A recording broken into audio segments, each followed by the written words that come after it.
Circumference Institute, exercise 449, Sir Kailash Chandra, Hindi versus English. Ready?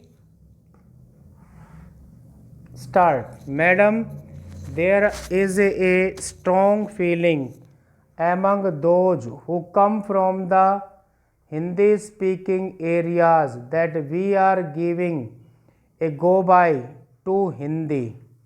In fact, it is strange how, in regard to this particular bill or to a measure of this kind, two extreme views could be held and placed before the country or placed before this house.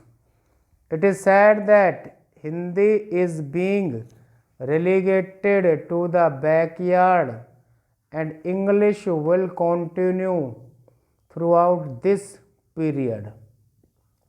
And it is further said that even after this 10-year period, the appointment of a committee is just an eyewash, is a way to lull the emotions of the people in so far as adoption of Hindi is concerned.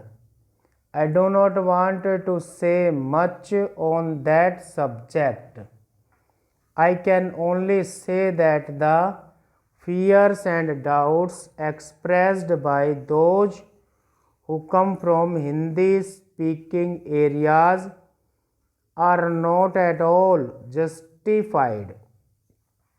I may say that Hindi has considerably progressed during the last few years, and if we see the progress which has been made since 1947, it would be found that it is something remarkable.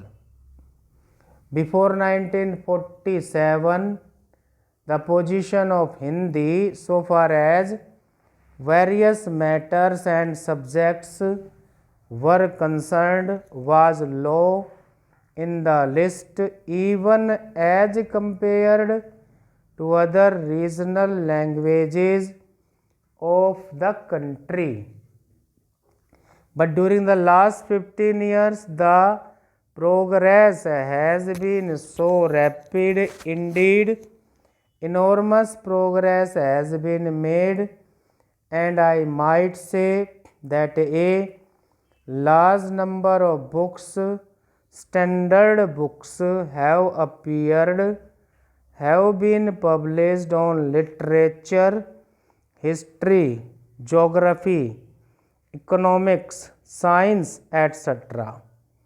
Whatever field you might look into, you will find that most valuable books have been written which could be taken advantage of.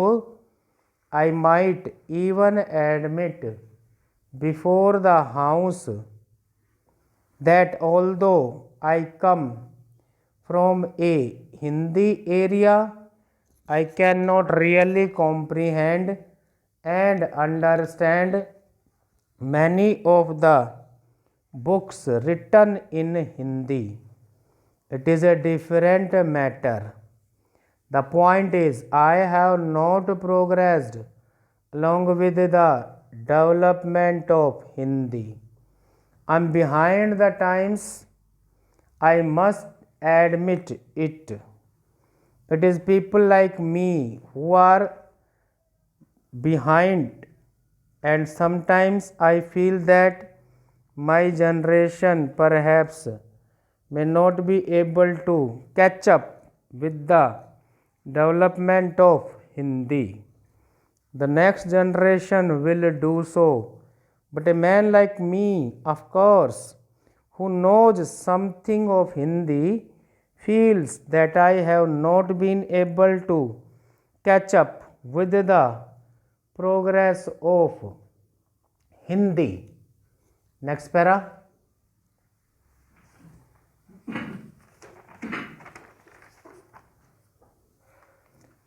When I saw the 2 volumes of the Criminal Procedure Code and the Indian Penal Code, wholly translated into Hindi by the commission appointed by the Law Ministry of the Government of India, I was really surprised. But they have done that job, they have completed that job, quite a difficult job. So it is both, I mean governmental as well as non-official efforts which have contributed to this progress and development of Hindi. But it is a different matter that in spite of this progress, Hindi has yet to be learnt by millions of our people. It is one thing to develop literature and the language as such. It is quite another to make it a common vehicle for its being used by the general population. Even today, if we go into the matter fully, we will find that Hindi is not understood, especially in the South, by the people as a whole.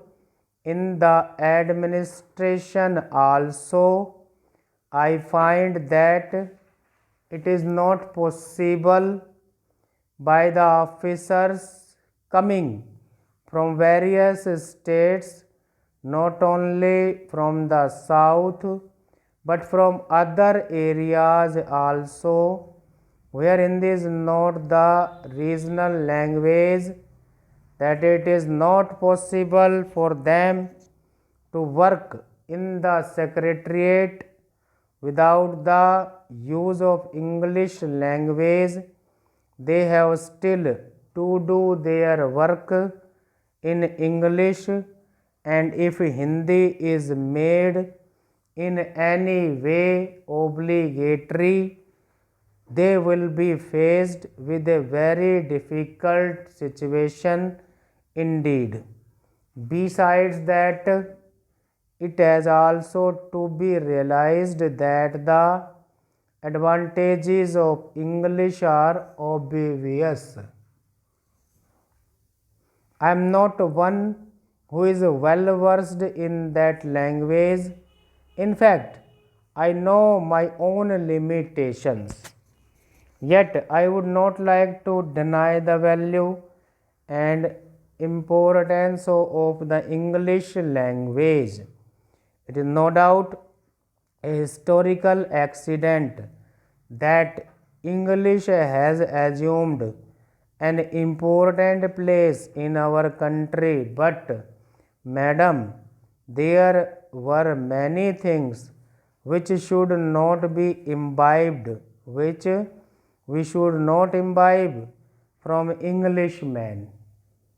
But it would be unfortunate if we gave up learning of English only because it had come from the Britishers. English language by itself is one of the richest languages in the world. It has assumed an exceedingly important place as an international language. It is therefore that I make bold to say that if even 2% of our people know the English language, it would be advisable to take advantage of that situation and continue to learn it as one of the foreign languages, both for our national and international requirements. Having said this, madam, It must also be admitted that English could not be continued as our national language and cannot be accepted as our national language. Stop.